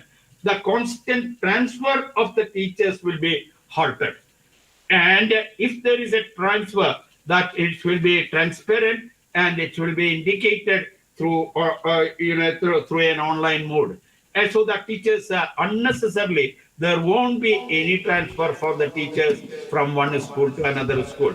So we will come to the teaching, the teachers, service conditions on par with a college or university teachers. They can stay back and take care of their children in their own institution for a longer period of time. And teacher education, it is also mentioned, will be gradually moved into a multidisciplinary colleges and universities. This is a very serious, and we have to take it very carefully. Of course, we have very good teacher education institutions like management institutes or engineering colleges. We have very good teacher education institutions now. But the policy is recommending that by 2030 they should be moved into a multidisciplinary college or universities. So, and the standalone teacher education institutions will be required to convert into multidisciplinary institutions by 2030. And all multidisciplinary universities and colleges should establish education department for running B.Ed and other programs. So, of course, colleges like Sahrdaya, college, or St. Albert's and St. Thomas and all, there are possibilities for such colleges to come up with education department. But Definitely, Dr. Sudhir. Thank you. Unfortunately, we're a little pressed for time at this point of time. Yeah, I'm winding up. And finally, Okay. they say regulatory system shall be empowered to take action against substandard, and dysfunctional structure of teacher education institution. I think this is my presentation, but we should take into consideration all these recommendations. Whether this will bring up the quality, excellence, and standards in our school and college education. School education, or it will, that school education will pave way for the quality in the higher education. This has to be looked into. Thank you very much, Sahrdaya College of Advanced Studies, for giving me a chance to address on these issues. And I will, I will be most happy if there are some questions which is coming up during this, presentation. during Definitely, my Dr. presentation. Sudhir. We will be having a round of questions. We will be fielding questions from the audience, and we have a few questions. Or I myself have a few questions for you and the other esteemed speakers who are here at this forum today. At the outset, let me thank all of you for sparing so much of your valuable time to be here and discuss such a pertinent issue. That being said, those of you who are attending the meeting, please note that at the end of the session, we will be sharing a link in the chat from which you will be allowed to do a small survey, a single-page survey, after which through which you can avail your e-certificate. That being said, my first question will be towards Ambassador Srinivasan, Ambassador TPS. You spoke at great length about the demographic dividend. Basically, essentially what that is, it's the economic growth of a nation or the growth potential of a nation that can result from shifts in population age and population structure. When I was in college about 4 years ago, they told me that 50% of India's population is below the age of 30. Now the conversation has moved to say that 65% of the population is below the age of 35. This is only because of the fact that the national age average is going up as the days go by. So have we missed the bus on what we once were, or which is the world's youngest nation? Ambassador T.B. Srinivasan, do you want to take up that question? No, sure. It is, we have not missed it. We are about to approach it, and unless you prepare it, we will miss it. Because what we are talking about is not the increase in our own age groups, etc. But we are relating it to the world's population. United States, Japan, China, they're all going into the 65, age group on an average, while we are still remaining between 35 and 40. And that is 96 million people. So it is not a matter of our growing old, but our remaining young compared to the other major countries of the world. And therefore, there is a lot of opportunity for us to look after or take care of the world's needs, the intellectual needs. And that's what I meant by that. And therefore, since you have that advantage, are you able to meet the requirements of the 21st century? Because physics, chemistry, biology is not going to happen. You need to have artificial intelligence, you need to have drone technology, you must have blockchain. None of this is taught in any of the colleges these days. So when are we going to start this? So that we can move away from this strict physics, chemistry, biology grouping and allow people to do classes. And the answer to this is basically it's not that our teachers can teach all this. We have to depend on the massive open online courses which are available, what are called MOOCs, where you have to go and learn these things from other universities and then bring it into our knowledge wealth of that. And that's what I meant. So if you want to have the advantage or the demographic dividend, we need to have a modern education and which will be suitable for the employment of the 21st century, which unfortunately we are not. Of course, that makes perfect sense. So you're talking about essentially a first mover advantage in terms of being so young.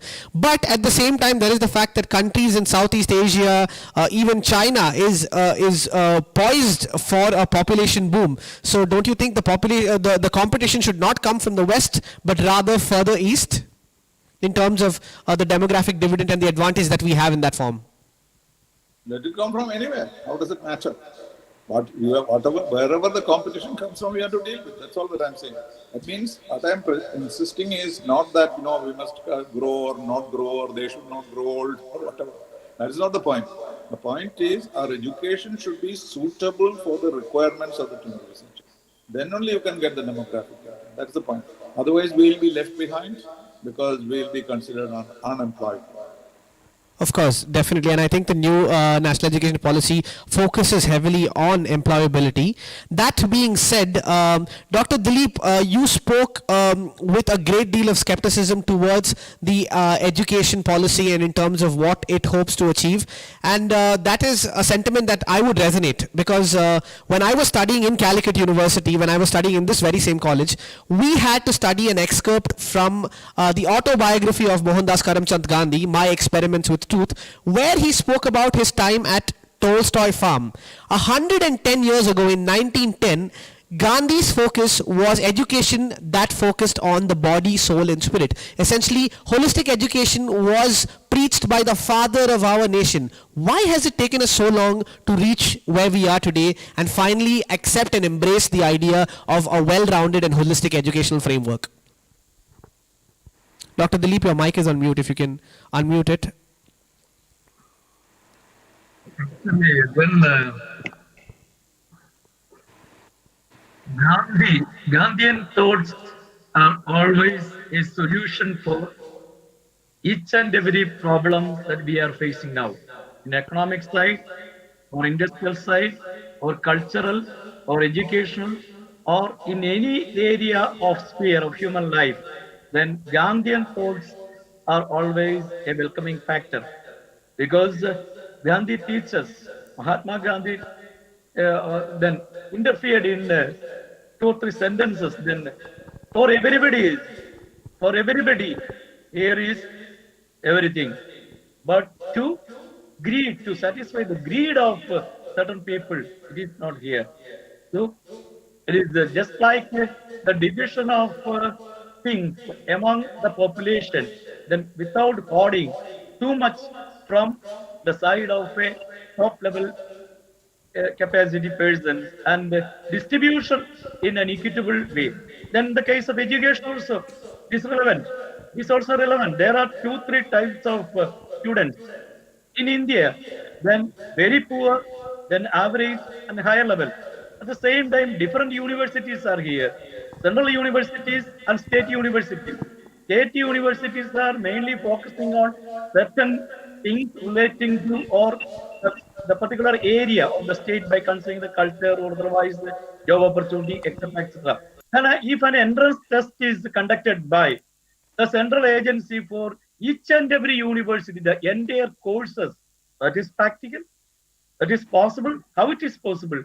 I don't know. Sudhir sir may give an answer. I think so. Different universities, near about 850 universities are here. Then the National Testing Agency is ready to take up the responsibility for conducting a test for entrance, for entry into degree level. It is possible. I think it is for a PG level or otherwise for PhD. It is possible. It is possible. But this will take too much time, because diversity is a factor that we are facing, and how to link unity in diversity. That is also a problem that is to be faced. So Indian economy or otherwise Indian culture, okay, everything may be taken into consideration. The NEP is giving much importance for culture, values, heritage of India, Nalanda, Tashashila, etc. But I think you are right, absolutely right. Gandhian principles and Gandhian policies are the most relevant answer to solve a problem that we are facing, whether it is in educational or cultural or otherwise economic field. Definitely, Dr. Dilip, it's a policy or an ideology that is over 110 years old, or the very maxim of our country, unity in diversity. Is what is the principle upon which this nation has been founded. That being said, when you factor in this diversity, often what happens is certain voices are lost and certain voices get more prominence than others. Dr. Sudhir, you spoke about how we could be more inclusive of this diversity through the creation of curriculums in a state level or at a regional level, a grassroots sort of approach, for lack of a better word.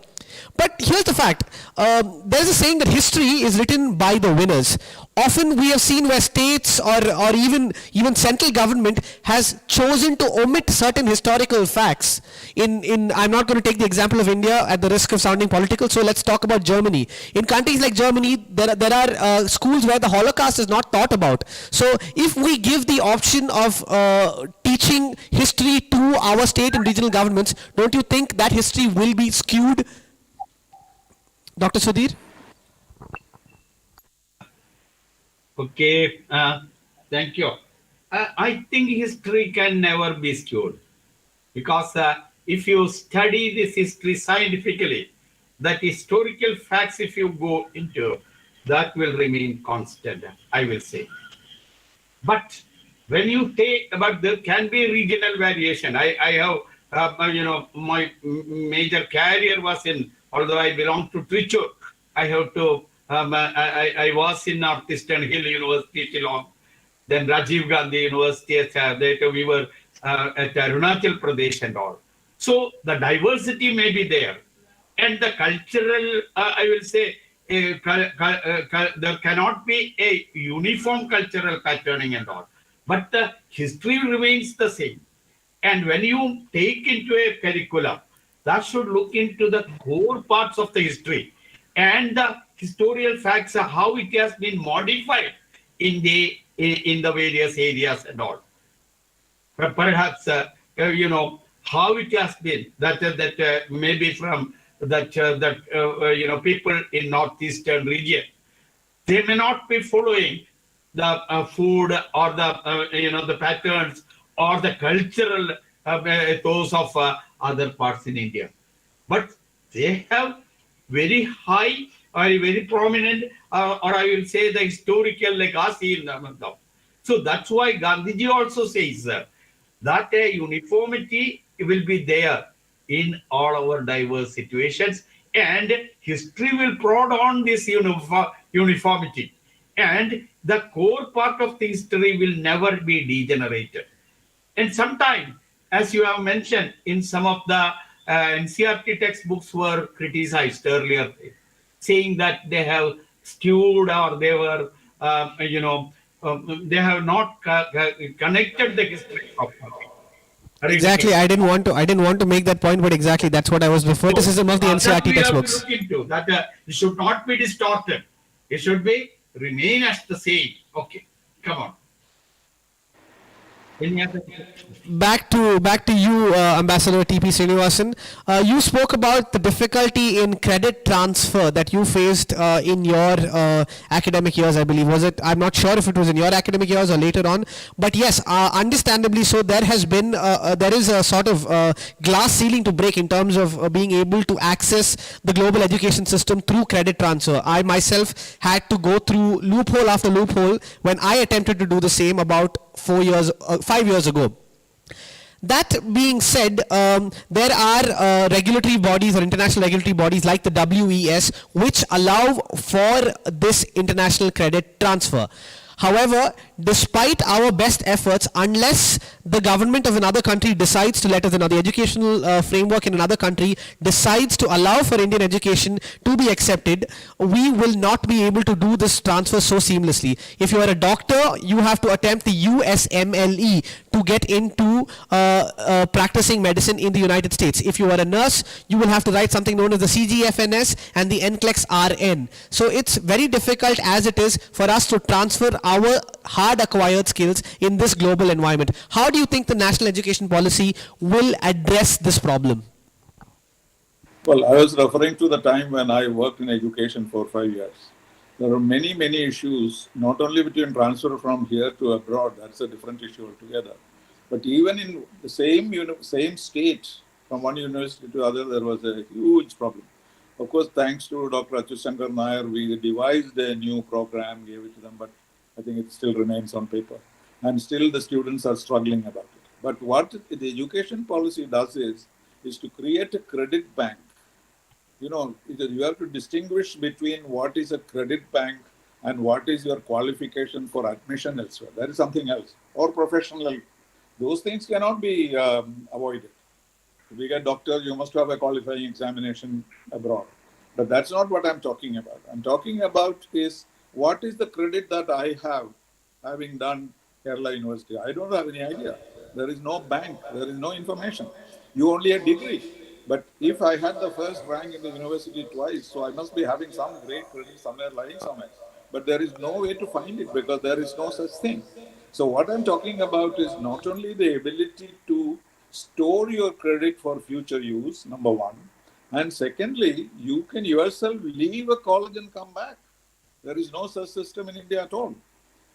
The students take breaks in other universities. Here, if you take a break, the parents will break you in the first place. And then secondly, when you come back, nobody will take you.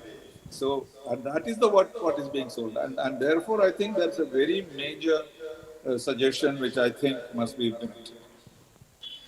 Thank you, Ambassador TP Srinivasan. one thing I forgot to mention is that we will be fielding questions from the participant audience. You can just enter your questions into the chat box and we will have a discussion with regard to the same. Meanwhile, Dr. Dilip Kumar, you spoke about how there should be a primary directive and the focus of that primary directive, amongst other things, must be to facilitate better pay scales for primary teachers.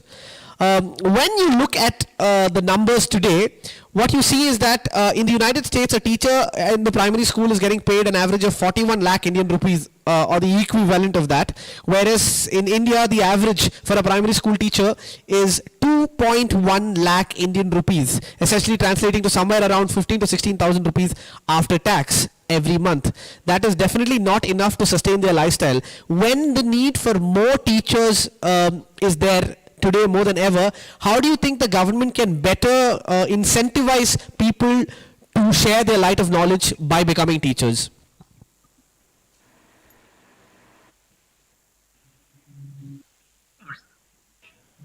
Primary level, then actually the role of teacher is, or teachers are not teachers alone, they are parents also.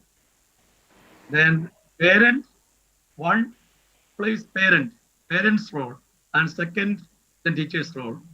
So the young age in primary classes, then they may have some problems, or otherwise some anxiety, or otherwise they're actually after they that means from their home some sort of problems may be there in certain schools. I am not telling about the higher level of parents. Poor people coming from different areas, then the primary schools, government schools, etc., etc. The situation, they need some sort of support, they need some sort of help, they need some sort of solving the issues relating to these poor students, etc., etc. Then well-equipped teachers may be appointed, well-qualified teachers may be appointed, well-trained teachers may be appointed. At the same time, they must be counselors also to get some idea about the inside of the students that they are facing. So that time is very crucial at the age of 6 to something to a higher level. That stage is crucial. IQ may be developed. EQ. What about EQ? Then all these may be connected with so many factors. Depends upon the response, the reactions, otherwise interference of teachers, everything. So in such situation, then we can frame, we can give an input as cultural basis, or otherwise cultural ingredients about our country, about our state, in small stories or otherwise like that. Then give give some support to these students by way of solving their issues. So a primary directorate is necessary, and they can concentrate on that area alone, linked with this small level class to higher level education system research in one strain. It is not good, I think so, because then concentration of power in the hands of few, like that decentralization is necessary, and at one stage decentralization is mentioned and another stage concentration is suggested. So that is the difference, conflict in this case. Then give much importance for primary teachers. Of course. So the follow-up to that question to Dr. Sudhir, there is a saying by Voltaire who once said, "Man plans, God laughs." I reinterpret the statement as the government plans, the fiscal deficit laughs. Because as lofty as these plans may sound, we should also have the ability to, as Ambassador T.P. Srinivasan put it so eloquently, put our money where our mouth is. So how is that going to happen, in your opinion? So, see, if this policy, if it has to be implemented properly, it is, I think they have to depend upon the teachers and the system, the administrators more, and that how it is worked within the within the schools, within the colleges and the universities. That's more important rather than bringing up something from outside. And that every individual should, about the teachers and the professors and all, they should inculcate what's happened, what is going to happen, and how this has to be implemented. So at the implementation level, or at the, I will say, if there is a program of action level, so if there are some constraints that has to be looked into, it's not only that we are spending a lot of money and time and resources, but we have to make our people conscious about it. What type of a reform we are going to bring, and how it is going to bring changes in our society. So I will say three things. There are they say education at every level. We should look into a scientific advancement of the subject. Whatever discipline or subject we are teaching, we have to contribute to that. Second one, we have to take into consideration the sustainable development of the society. So, as a teacher or as a person, and also the third one is harmonious development of the individual or the learner. The three things should go into well, and it is not the money alone. It is how we are going to launch it, and what are the follow-up action we are going to take. That will come into the effective implementation, or it will come as the policy vision or goal. How we can attain the policy and vision more in India. Thank you. So arguably, the statement can be that it is in our hands. It's in the hands of the teachers and the students both to successfully execute this policy. Am I correct? Definitely. The third component also, don't leave it, the teachers, the students, and the people. Are you getting? It will be a democratic setup that they are also stakeholders for the education. Let us not leave our parents or our experts in the field. As Dr. Dilip sir has mentioned, that we are bringing that some of the eminent people, why don't they be brought into the schools and colleges for teaching? The policy also addresses that point.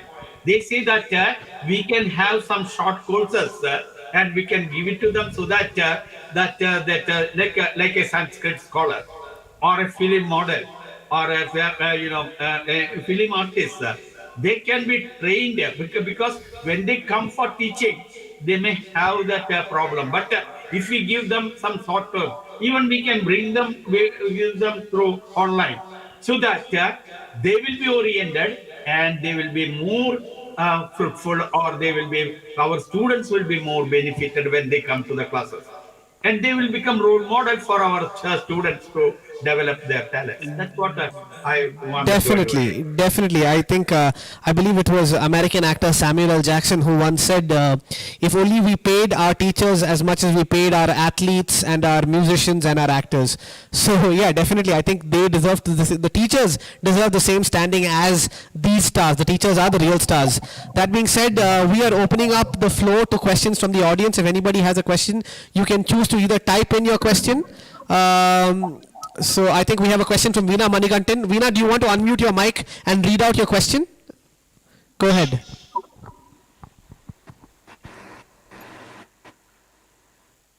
Yes, sir. Good morning, sir. Once again, I would like to put forward a question to TP Srinivasan, sir. The challenge in choosing paths in policy is not choosing what seems best, but also ascertaining whether the best is workable. So is this new NEP policy equitable enough? Or it is just an attempt to branding which helps only a small percentage? No, this has two aspects, as I mentioned. One is the necessity for us to teach our students for the jobs of the 21st century. The other one is our social requirement, equity, accessibility, employability, this all. So there is one definition given in the early part of the policy, how these two are being combined. The need for the future for the sake of economic development of the country, and the need for social equity and equal opportunity. So both these are combined. So if you look at every recommendation, you will find an effort to combine the two. But sometimes it doesn't work together. Sometimes there could be a contradiction, as pointed out by Mr. Dilip Kumar. But these have to be harmonized. You cannot just throw it away saying that there is a contradiction. No, this has to be addressed. And that is what they have tried. It is wrong to say there were no consultations. Consultations started in 2015, if you remember. Million pages of paper was sent from districts and villages and blocks and all that. You may remember that. And we sat down and read through all this and we prepared a report. Kerala, I myself presented twice Kerala government's views on the education policy to the central government. So it is not that there has not been consultation. The criticism is it has not been discussed in parliament. That's a different story altogether. That is for the government to decide. How much will the parliament be able to sit down and decide each of these? I don't know. But it's certainly legitimate to have discussion in parliament. But to say that there was no discussion and this was somewhat concocted by a rocket scientist, that's not true. Thank you, sir. Thank you so much. Thank you, Ambassador T.P. Srinivasan. We are fielding more questions from the audience. Thank you, Ambassador Srinivasan. We are fielding more questions from the audience. If you have a question, please feel free to reach out on the comment section, on the chat section, or if you want to unmute your mic and ask the question directly, you can do so. We will be taking about 3 more questions if you have them. Time is a factor. Yes. Yeah. So yeah, I think we'll wind up with a quick question from like a general question to all of you. Okay. So Hello. So yeah, okay. Hello. They have a question. There's a question. Yes. Yes.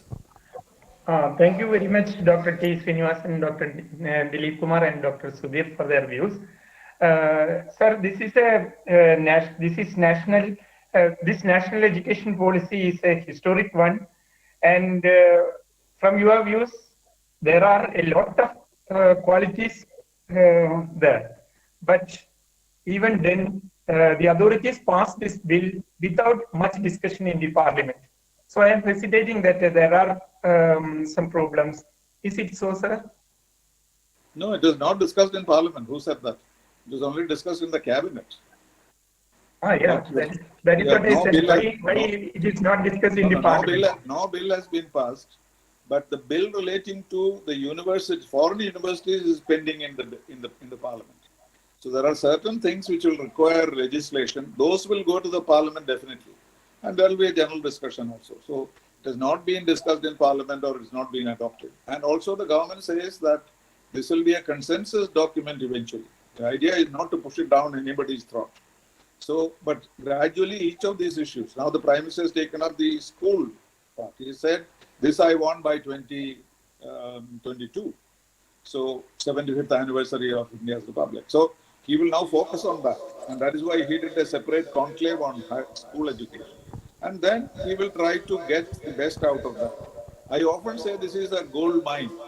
You know, when you pull out a gold mine, when you things take out, there will be gold, but also a lot of junk here and there. That has to be removed. Or like a diamond which is uncut. The beauty comes only when you cut off the portions which are not attractive.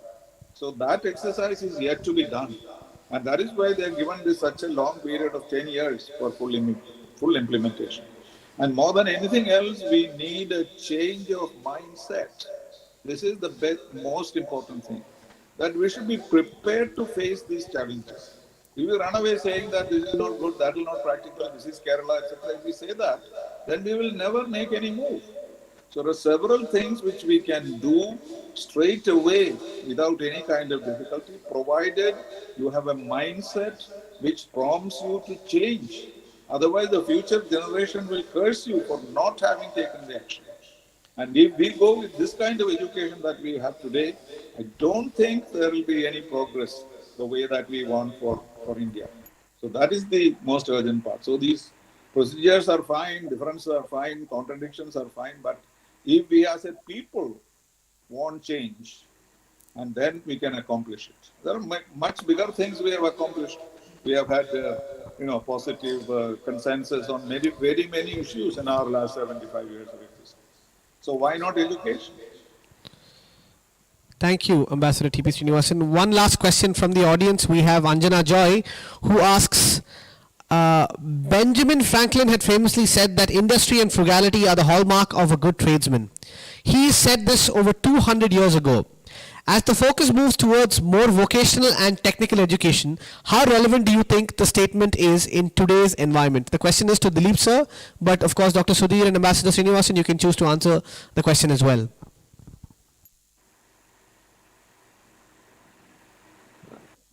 Then we are focusing on certain things that must be suitable to our environment. Then a foreign country is selecting a typical type of education by considering the facts of industrialization there, whether it is suitable to India or not. That's a question. Another point is that nowadays we need more certification courses. As an example, in the case of engineering, after completing engineering, they may specialize in certain area, then they can have much more placement. I think so. In each and every area. Then a normal level qualification is not enough.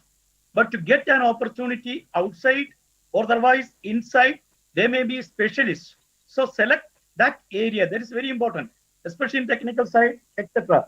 At the same time, the report is not focusing on technical education in an elaborate way or otherwise technology and the pharmacy or otherwise nursing courses, etc. It is silent actually. Please go through the details. Nothing is there actually. Nothing is there. Certain peripheral information is there and in-depth study is not conducted by them. So coming to the area, by considering the relevance of the present situation, then certain changes are necessary. By considering that aspect, new courses may be designed. New information may be considered by accept it from globally and suit it for our environment and to hand over it to the foreigners to promote the field, actually to promote the students to get some job opportunity. And I am welcoming the incoming of foreign universities branches in India because we need some sort of technical things. As an example, then constitutional rules may be changed or something.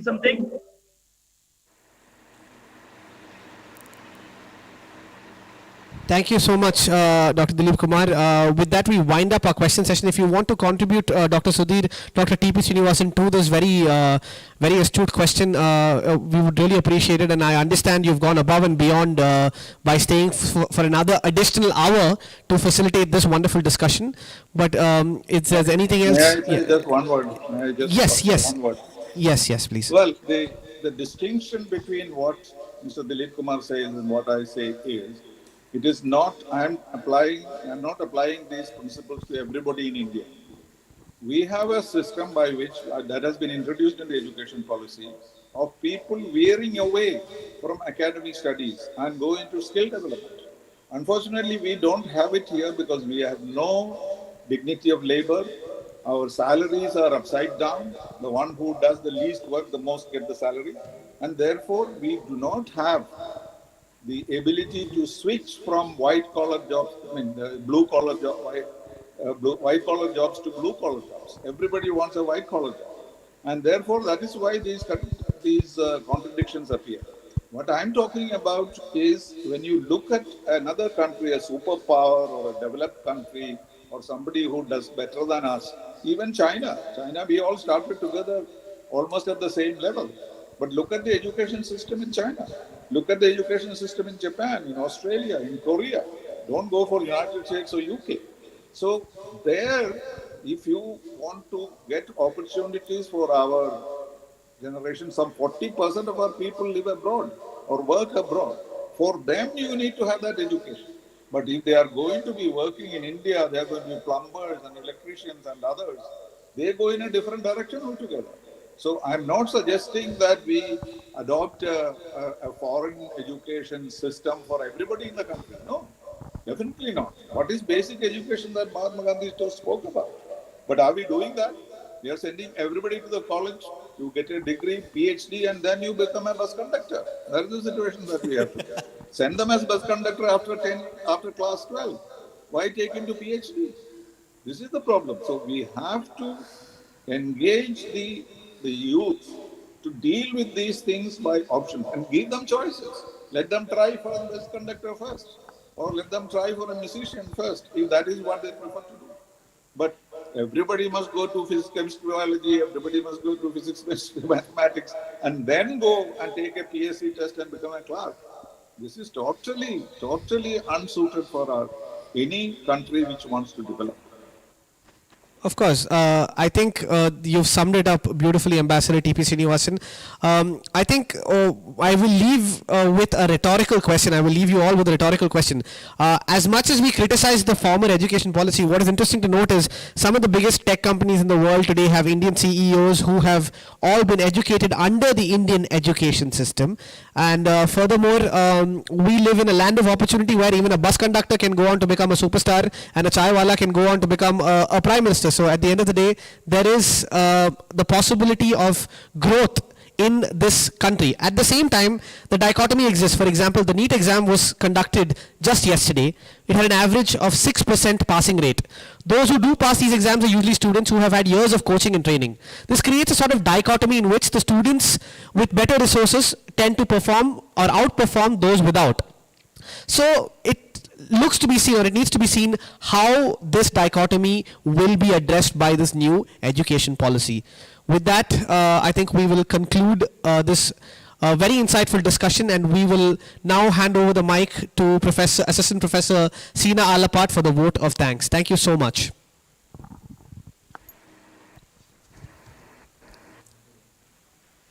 Good afternoon, one and all present here.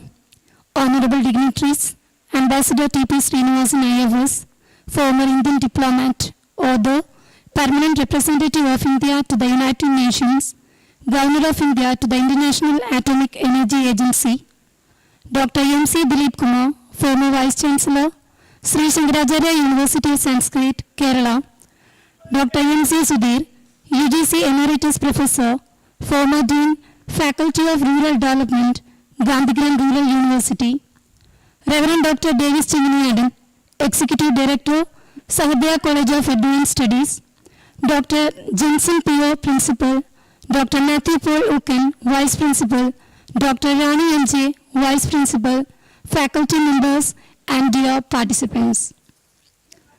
After an hour of resourceful, productive, and energetic discussion, I am sure that it was a fruitful and knowledgeable experience for all the participants.